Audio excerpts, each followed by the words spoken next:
Hi, welcome to AsianAviation.com. I'm Matt Driskill in Singapore. Today we're going to listen to Andrew Herdman, the Director General of the Association of Asia Pacific Airlines. He was in Singapore recently. We sat down at the Fullerton Hotel. We talked about the ASEAN Open Skies pact 1 year later, how much has changed, and we hit a lot of other topics that affect the aviation industry in Asia. Let's have a listen.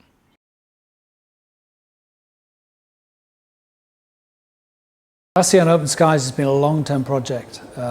Obviously, it's a grouping of Southeast Asian states who all agreed that they're going to liberalize the markets, and they have ambitious plans and a timetable. But you have to recognize that ASEAN doesn't have decision-making power to impose on its members. So the ratifications by individual national parliaments, and so the pace of progress has varied from country to country. But eventually, all the states signed up. And essentially they've liberalised traffic rights between the different countries. And we've seen a proliferation of new routes, new airlines opening up. Consumers see that in terms of more choices. And it's been a generally very positive thing for the development of the industry.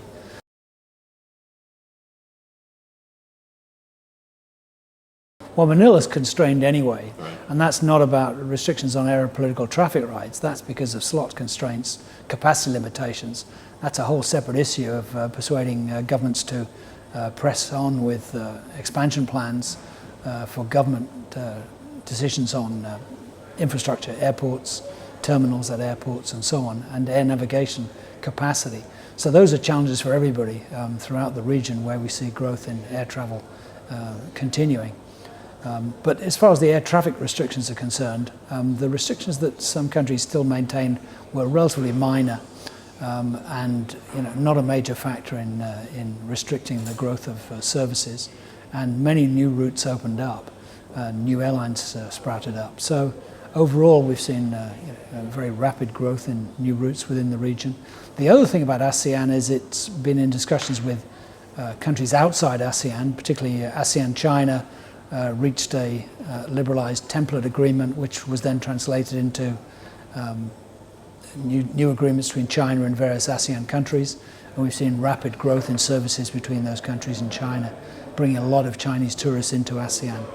ASEAN's also in discussion with a number of other countries for similar agreements. Notably, the EU talks have just started as to whether to have a block-to-block agreement between the EU and ASEAN to liberalise traffic rights between ASEAN countries and Europe. And they're in discussion with some other countries within the Asian region to see if they can expand those links.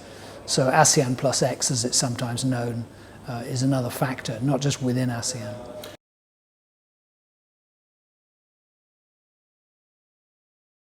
Well, safety is an industry priority, always has been, and it's an extraordinarily safe and secure industry, and it keeps getting safer. And that's a testament to everyone's efforts. Manufacturers, airlines, government regulators obviously play an important role in that overall process. When we talk about ASEAN and beyond traffic rights, discussing regulatory convergence or harmonization, whether it's on safety or other regulatory issues like pilot licensing and so on and so forth. I think that's a long-term objective, but in the shorter term, we have to recognize that ASEAN consists of different countries at different states of development, different sizes and different capabilities. So I think we've got to be a little bit cautious about the extent to which we can completely harmonize, and at the moment each country has its own regulatory oversight. It would be helpful to have commonality of standards. ICAO establishes those global standards, and to the extent that ASEAN countries adopt those global standards, that'll pave the way towards harmonization. I think if you try to accelerate that too quickly, you'll get pushback from some of the ASEAN states who feel that would slow them down rather than harmonizing to a higher standard. But it's certainly it's an example of how the discussion on aeropolitical relationships globally now extends to other issues such as safety or cross-border facilitation or other issues.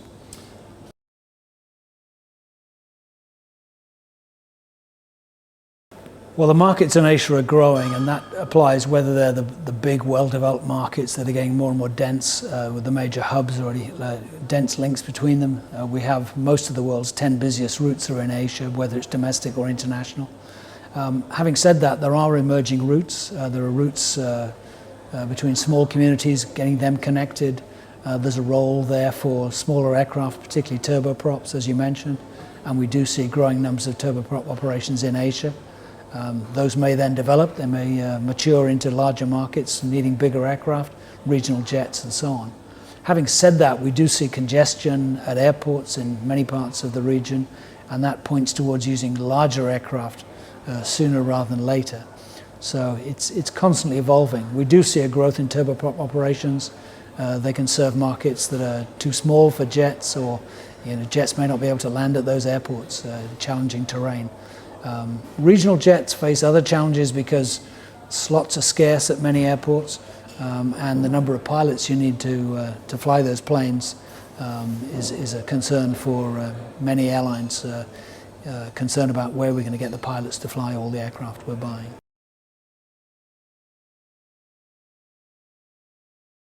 I think we've got to be careful to distinguish between aeropolitical traffic rights negotiations, discussions, and the question of infrastructure, slots. Opening up the traffic rights means that people aren't restrained in that way, but you still face physical constraints if you can't find sufficient slots. But individual airport decisions are national decisions, or even regional or provincial decisions. There's not much call for coordination in terms of airport infrastructure. Where we do need multilateral country-to-country discussions is on air traffic management expansion and optimizing air traffic management cross-boundary, because each country tends to have its own air traffic management, but from an operator point of view, we fly from origin to destination through many different jurisdictions, and what we want is seamless Asian skies in terms of air traffic management, and that does require multilateral discussions amongst countries. That can take place within ASEAN, but also between ASEAN countries and many others within the region.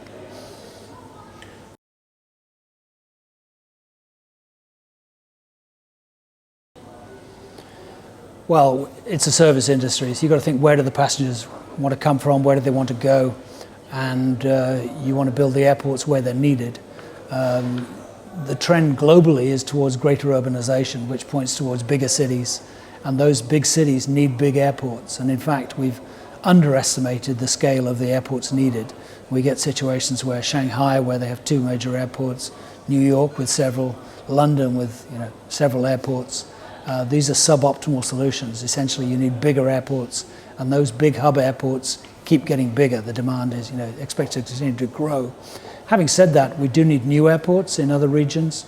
Not everything has to be sent through a hub and spoke. You've got to trade off point-to-point service versus the flexibility of serving many points through a hub and spoke connected network, both domestically and internationally. But overall, there are risks of having too many airports that are subscale. So balancing those decisions about hub airports, mega airports, and at the same time demand for other point-to-point services. I think you've got to let the market decide, or if it's governments making the planning decisions, they've got to be guided by estimates of market demand, based on what people want to do.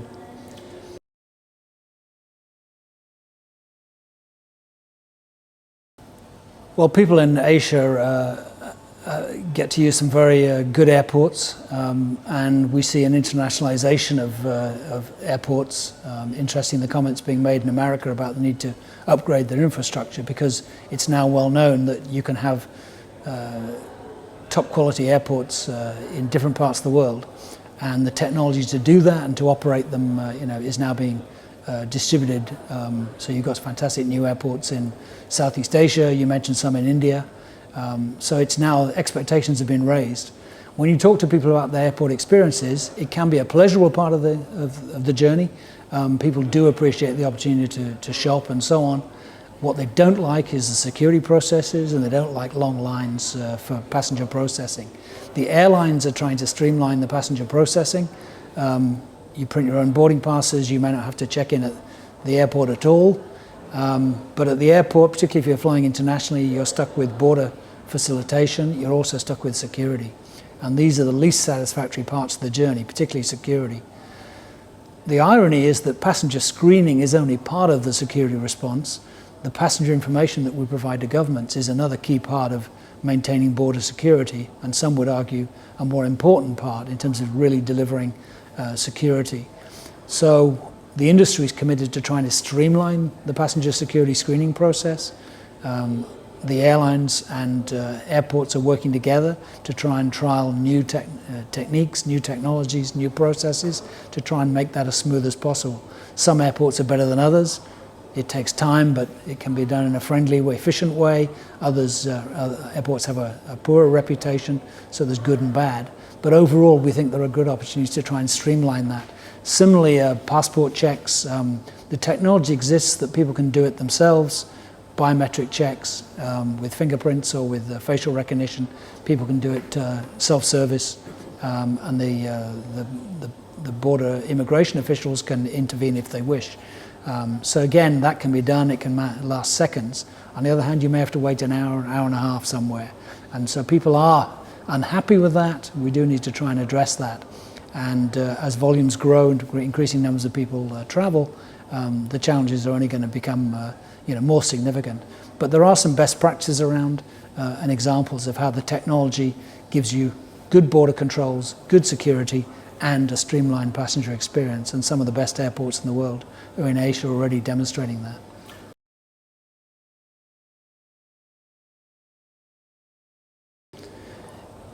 We emphasize the fact that aviation is part of the global economy. It supports travel, tourism, and trade. And the benefits of aviation are spread throughout the economy. Taxing aviation damages the rest of the economy. Governments are wary when airlines complain about being the tax collector. We're not looking for sympathy. What we're trying to persuade governments of is the evidence is that taxing aviation does harm to the rest of the economy. We're getting voices from the wider travel and tourism and business sectors reinforcing that point, and there have been examples where governments have backed off from taxes because they realise it was damaging their economy, particularly if it diverts traffic through other airports that don't impose such taxes. So it's tempting. We know governments have to tax something, they're looking for funds, but aviation, it may be a tempting target, but it's the wrong target. Governments are much better off recognising that aviation will promote job creation, connectivity, and deliver benefits to the wider economy, which far outweigh any short-term gains from taxing the industry.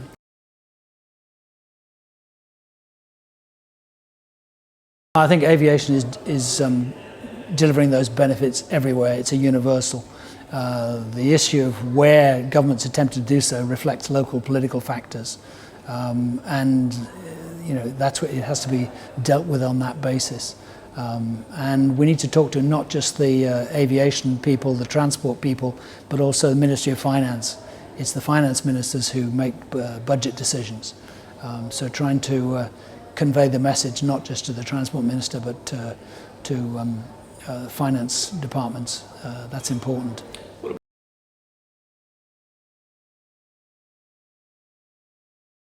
Well, aviation pays for its own infrastructure, but it pays through user fees. We're very wary about pre-funding. The risk should be taken elsewhere. But aviation does pay for itself. We pay through airport charges, do pay for all this infrastructure you talk about. But we do need to ensure that the charges for that infrastructure are fair and reasonable.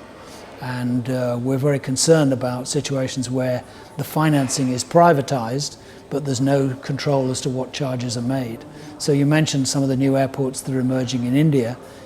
We very much welcome the fact that you now have world-class infrastructure at some of those airports, but we are concerned about the way in which the charges have risen very dramatically, and the inadequacy of the regulatory regime in terms of balancing the interests of the users. I'm not talking about airlines, I'm talking about passengers who ultimately pay for this, just to make sure there's a reasonable relationship between the investment and the returns that they earn and what the charges are to the customers.